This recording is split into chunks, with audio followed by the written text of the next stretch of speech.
আমি সর্বপ্রথম ব্যক্তি যিনি বিদ্রোহ করেছিল শহীদ রাষ্ট্রপতি জিয়াউর রহমানের নেতৃত্বে। যে সমস্ত ব্যক্তিরা শুধু ভারতবর্ষে বর্ডার ক্রস করে, সীমান্ত ক্রস করে ভারতে আশ্রয় নিয়েছিল, ভারতের প্রশ্রয়ে ছিল, ভারতের টাকা খেয়ে সিনেমা দেখে দিন কাটিয়েছিল, যুদ্ধ সম্বন্ধে তাদের কোনো ধারণা থাকা বা আছে বলে আমি মনে করি না।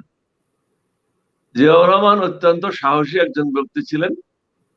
তিনি প্রথম ব্যক্তি যিনি বাংলাদেশের স্বাধীনতা ঘোষণা করেছিলেন, এবং আমি পাশে বসা ছিলাম। এটা কারো থেকে সার্টিফিকেট নেওয়ার প্রয়োজন নাই। সুতরাং যে সমস্ত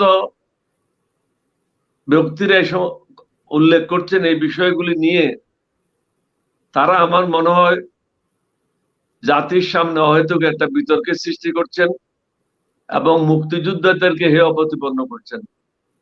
জিয়াউর রহমানের স্বাধীনতা ঘোষণা না হলে অন্যান্য বেঙ্গল রেজিমেন্ট গুলি তাদের নিজ নিজ জায়গা থেকে বিদ্রোহ করতো না।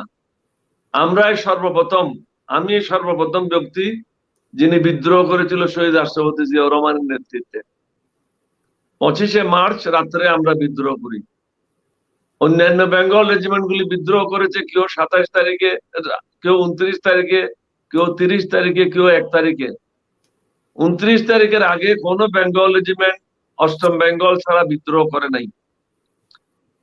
তাদের বিদ্রোহের মূল কারণ ছিল জিয়াউর রহমানের স্বাধীনতার ঘোষণা। শুধু বেঙ্গল রেজিমেন্ট না, এখানে ছাত্ররা, যুবকেরা, তারা একটা দিক নির্দেশনা পেয়েছিল। পুলিশ, তৎকালীন ইপিআর, তারাও একটা দিক নির্দেশনা পেয়েছিল। তারাও আর্মির সাথে মিলে, কাঁধে কাঁধ মিলে পাকিস্তানিদের বিরুদ্ধে যুদ্ধে অংশগ্রহণ করেছিল।